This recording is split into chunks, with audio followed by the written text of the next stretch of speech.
Salam keluarga Malaysia. Hello and good evening. Thanks for joining us. I'm Jessica Lee and you're watching News at 10. In our top stories tonight, Malaysia launches clinical practice guidelines on menopause management.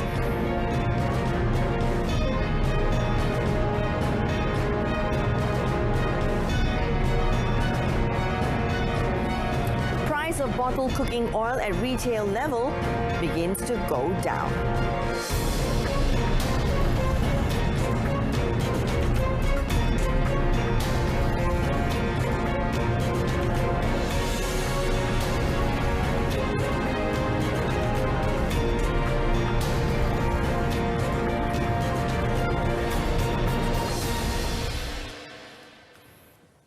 The Prime Minister, Datuk Seri Ismail Sabri Yaakob, expressed faith that the 5G network is able to boost the country's economic competitiveness, the level of productivity, as well as the value added of the industry.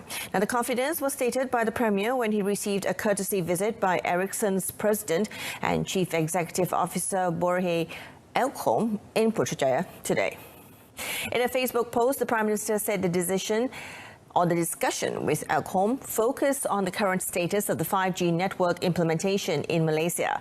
He noted that the initiative could also lead to further development of the 5G infrastructure and improvement of its network coverage.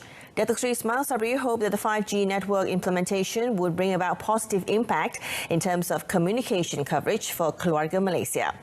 Now, on another note, the Premier also said that during the meeting with the Ericsson President, the company had expressed its commitment to continue intensifying its economic activities and investments in Malaysia, as Ericsson has been established in the country for 57 years. Now, Malaysia is now one of the pioneers in the management of menopause guidelines in Southeast Asia with the launch of Clinical Practice Guidelines, or CPG, of menopause management in Malaysia today. Now, Health Minister Kari Jamaluddin said the launch marked a historical achievement in the Malaysian healthcare milestone, and the ministry will support the initiative with efforts to increase awareness on issues surrounding menopause. Explaining further, Kari said the launch of the guidelines translates Malaysia's commitment in improving the public health care as well as awareness pertaining to menopause. He explained that the guidelines include various information about symptoms of menopause, clinical evaluation and examination, choice of treatment and its effects, as well as religious perspectives on menopause. This guideline, which is a joint collaboration between OGSM and the Malaysian Menopause Society, along with the Academy of Medicine Malaysia, is a crucial guideline for the country as menopause affects every woman. The woman's health during her postmenopausal years carries an enormous weight towards the health and economic productivity of our nation. Now, in another development, the Health Minister revealed that only 61% of schools checked by the Health Ministry since January have complied with the food supplementary program's prescribed menus. Now, as such, Kari proposed for an increase of allocation for the program. Elaborating further, Kari said that RM2.50 and RM3 spending for Peninsula Malaysia and Sabah, Sarawak and Labuan, respectively, is insufficient to food expenditure for raw materials under the menus prepared by the Health Ministry. Berdasarkan kepada pemantauan kepatuhan menu program RMT yang dijalankan oleh bahagian pemakanan KKM sendiri pada Januari hingga Jun, kita dapati hanya 61% sekolah yang dipantau mematuhi menu yang telah pun ditetapkan. Only 61% of the schools follow the criteria of the menu that has been approved by KKM, dan salah satu faktor ketidakcapaian adalah peningkatan harga barang mentah. He proposed that the Education Ministry raise the current spending to at least 4 ringgit for Peninsular Malaysia and about 5 ringgit for Sabah, Sarawak and Labuan, so children would be provided with nutritious food. Now, Khairi said he would also be raising a proposal to the Cabinet that full subsidy assistance continues to be given to children from the hardcore poor group. Now, there were 789,702 children in the group as of 30th of June this year. Now, the owner of a comedy club in the Federal Capital was brought to court over 3 charges of making and uploading video postings which touched on racial sensitivity through social media. Accused Muhammad Rizal Johan Van Geisel, however, pleaded not guilty to all the charges before Judge Nur Hasnia Abdurazak. Now, the charges were made at the Kuala Lumpur Cyber Crime Sessions Court. According to all 3 charges, the man was alleged to have made a posting and started a thread of communications with the intent of rousing public outcry and to annoy others. Muhammad Rizal was alleged to have committed the offence through Facebook, Instagram and TikTok between 4th and 6th of July. He was charged under Section 233, subsection 1A of the Communications and Multimedia Act 1998, which carries a maximum 1-year imprisonment or 50,000 ringgit fine or both upon conviction. Now, the judge set the bail at 12,000 ringgit with 1 surety and issued a gag order related to the case on Muhammad Rizal. Now, he was also instructed to hand over his passport. The court also fixed 19th of August for mention. Now, the perception that visits by officers from District Education Officers or PPDs to schools are to find faults should be changed. Now, instead, Senior Education Minister Datuk Dr. Razi Jidin said the PPD officers should be regarded as a friend to help improve the schools. Now, in a Facebook post, Datuk Dr. Razi said, as an institution closest to the school, PPD should be the agent responsible to disseminate and explain the national education policy, planning and the education direction of the ministry to the target groups, comprising teachers, schools and parents. He added PPD officers must always go to the schools to identify problems, needs and find immediate solutions to solve the issues. They must be a facilitator between the schools and the State Education Department as well as the ministry if the matter cannot be resolved at the PPD level. Dr. Razi said good relations between the PPD, school administrators and teachers will help the smooth implementation of every policy, planning and educational transformation outlined by the ministry. Now, to ensure the PPD officers could carry out their responsibilities efficiently and to the optimum, he said the ministry always strive to strengthen the delivery system so that accurate information could be channeled to the State Education Department, PPD and schools. Now, police have arrested a man and his wife in Branang, Hulu Langat in connection with a child abuse case involving a 4-year-old girl. Now, the child was allegedly beaten with clothes hangers and broomsticks and lit with lighters, as well as forced to eat until she vomited. Now, according to Kajang Police Chief ACP Muhammad Zaid Hassan, investigations found that the girl is a hyperactive child who does not like eating rice, and the couple was alleged to have forced her to eat the rice until she vomits. Now, he said an examination by a doctor at Kajang Hospital confirmed that the child had injuries on several parts of her body.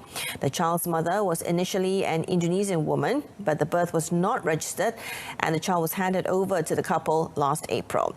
ACP Muhammad Zaid said the married couple, a 28-year-old woman and her Singaporean husband in his 30s, would be in remand until the 28th of July.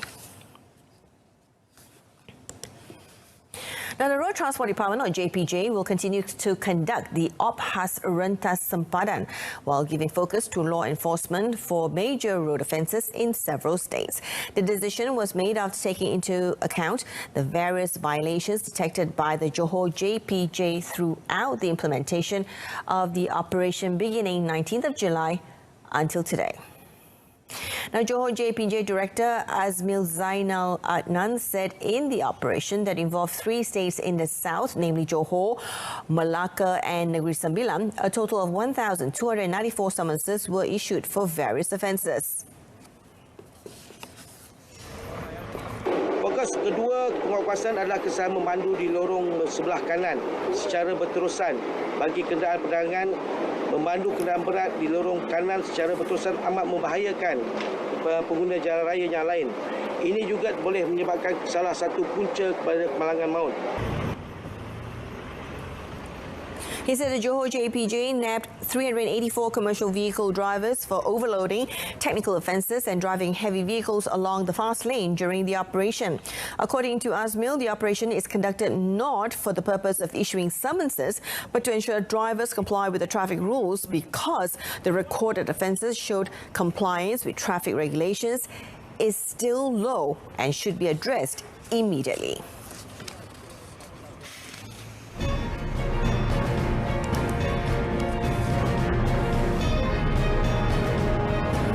Coming up, MOTAG working towards facilitating entry of foreign tourists.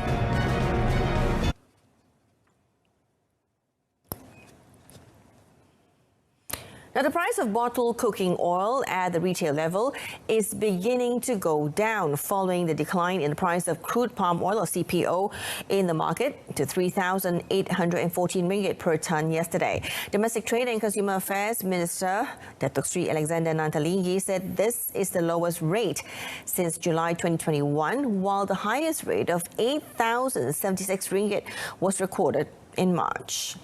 Datuk Sri Alexander said based on the ministry's price simulation prior to this, the current crude palm oil rate should cause the price of a 5-kilogram bottle of cooking oil to be marketed at the retail level of around 30 ringgit 65 cent. However, he said the reflection or direct effect of the CPO price reduction on the retail price was seen to happen very slowly. Accordingly, he said the Special Task Force on Jihad Against Inflation had emphasized to the industry that any reduction in the price of CPO should have a direct impact on the price of bottled cooking oil at the retail level. Now, he stressed that there should be no parties trying to delay the price change according to the CPO with the excuse of wanting to finish the older supplies. Now, he added he was informed by the Ministry of Plantation, Industries and Commodities that efforts are currently underway to change the purchase price of fresh fruit bunches on a weekly basis instead of monthly. Now, this is so that any direct impact on prices can be seen within an average of week to a week and a half. Now, the International Green Tech and Eco Products Exhibition and Conference Malaysia, IGEM 2022, will take place for 3 days starting 12th of October at the Kuala Lumpur Convention Centre. Its implementation remains the best platform for local industry players to promote and elevate their products and services to greater heights. Now, according to Environment and Water Minister Datuk Sri Tuan Ibrahim Tuan Man, IGEM 2022 is projected to generate business leads worth up to 3 billion ringgit. The event will involve experts from various industries, including government representatives, academicians, as well as entrepreneurs who will share their valuable insight and wisdom. Now, this year, 4 main topics will be highlighted, including city empowerment, electric mobility, decarbonisation of energy. Maida juga akan. The Ministry of Tourism, Arts and Culture, or MOTAG, is currently working towards strategic planning to facilitate the entry of foreign tourists into the country. Its Deputy Minister, Datuk Sri Dr. Santara Kumar, said among efforts currently being done are discussions with flight companies from South Korea to add flights and destinations to Malaysia. Apabila Tourism Malaysia melancarkan produk, tapi yang pentingnya untuk pelancong warga asing ni, dia perlu ada connectivity. Kita ada produk, kita ada tempat yang cantik, makanan, budaya dan juga sebagainya, masyarakat yang mesra. Tapi jika mereka kalau tak dapat datang, maka kalau kita letak sasaran 1 juta pun, tapi kalau tidak ada penerbangan yang boleh membawa 1 juta, maka kita tak boleh dapat 1 juta. Maka connectivity. Maka perkara itu banyak yang kita bincang dan telah kita laksanakan dari segi perancangan strategik. He said this after launching the VIP Pass package, which offers affordable pricing across 137 hotels nationwide. Now, MOTAC has also appealed to the Home Ministry to allow the issuing of more entry visas to tourists from several countries. Malaysia's Consumer Price Index, or CPI, increased by 3.4% year-on-year to 127.4 in June this year from 123.2 in June 2021. Now, the value surpasses the average inflation in Malaysia for the January 2011 to June 2022 period by 1.9%.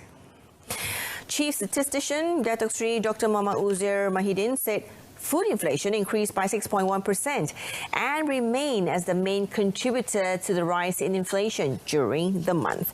He said all subgroups in food and non-alcoholic beverages went up between 2.8% and 11.9%.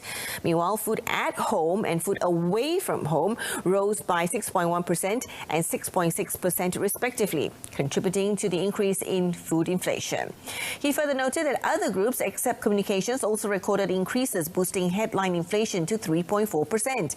Datuk Seri Dr. Muhammad Uzair also revealed that inflation expanded by 2.8% year-on-year to 126.6 in the second quarter of 2022 and increased 2.5% in the first 6 months of this year. Now, at the state level, he said the highest increase in inflation was recorded by Putrajaya at 8.1%, while Labuan and Melaka were the two states with the lowest increase at 2.5%, respectively. Now, Malaysia recorded a score of 6.48 in the Malaysian Happiness Index 2021, simultaneously putting the country in the happy category. Now, the index, first introduced by the Department of Statistics of Malaysia, measured the happiness levels through physical, social, emotional and spiritual aspects on a scale of 1 to 10. According to Chief Statistician Datuk Seri Dr. Muhammad Uzair Mahidin, MHI is evaluated based on 13 main components. They are namely family, residency, environment, social participation, health, communication facilities, education and work environment. Indeks kebahagiaan rakyat Malaysia ini amat penting untuk kita gunakan sebagai input dalam penilaian tahap kebahagiaan rakyat Malaysia sama ada di peringkat nasional ataupun di peringkat negeri. Dan ianya boleh digunakan untuk kita melihat dari segi pencapaian kemakmuran dan prinsip inklusif dalam kita membangunkan masyarakat dan negara. The assessment was made starting September to November 2021, involving over 42,400 respondents nationwide. Labuan recorded the highest score of 9.29. Meanwhile, Melaka and Selangor both recorded an average happiness level at 5.85 and 5.7, respectively. According to Strata, suburban areas recorded a higher index score at 6.54 compared to 6.46 as city areas. As for gender, women recorded a higher happiness score at 6.49 compared to men at 6.46. Now, after winning it at the under-19 or the U19 level, Malaysia have the potential to repeat the achievement at the 2022 ASEAN Football Federation AFF Under-16 Championships in Yogyakarta, Indonesia. The Football Association of Malaysia, or FAM President Datuk Hamidin Muhammad Amin, said the confidence was based on the fact that the squad coached by Osmera Omaro had among the best young players in the country, with a lineup of experienced coaching staff. Now, commenting further, Datuk Hamidin said if the team succeeds in becoming the champions, it is a good thing because this is one of the country's future teams, and if they want to go to a higher level, they need to increase knowledge and experience. Earlier today, the FAM president addressed all players and officials of the national under-16 squad in a meeting which was also attended by FAM Deputy President Muhammad Yusof Mahadi, FAM Technical Director Scott O'Donnell, and Team Manager Christopher Raj at Wisma FAM. Now, at the AFF Under-16 Championships, which takes place from the 31st of July to the 12th of August, the national youth team will meet Cambodia on the 2nd of August, Myanmar, 5th of August, and Australia on the 8th of August in the Group C competition. On the 15th of July, the national under-19 side, coached by Hassan Sazali Muhammad Waras, will crown the champions of the 2022 AFF Under-19 Championships after beating Laos 2-0 in the final at the Patriot Chandrabaga Stadium in Indonesia. Terengganu FC or TFC coach Nafuzi Zain is calling his squad not to take lightly the threat of Kuching City FC in the FA Cup quarter-final match at Sultan Mizan Zainal Abidin Stadium or SSMZA. Now, according to the Kelantan-born coach, although TFC is seen to have an advantage due to its Super League status, they have to win to advance, as the challenge at knockout stage is different from the league. Elaborating further, Nafuzi said the Turtle squad cannot be complacent and must be alert to any surprises in the game that can crush their hopes in the competition. He said on paper, TFC may have an advantage as they are meeting a Premier League side in the quarterfinals. But the fact is that TFC will be more pressured due to the expectations of local fans who want them to progress to the next level. Now, when asked about the lineup for the match, Nafuzi said he has yet to make a decision as some of his key players are still injured. However, the situation is not affecting the Turtles' chances of winning. Among the players who are injured and may not be able to play are Faisal Abdul Halim, goalkeeper Suhaimi Hussein and Manuel Ott, who suffered injuries in the previous two matches. Nafuzi added that the thrill of facing the match was also in part that he would meet the team of his former guru, Irfan Bakti Abu Salim, who had coached the Terengganu squad from 2007 to 2009.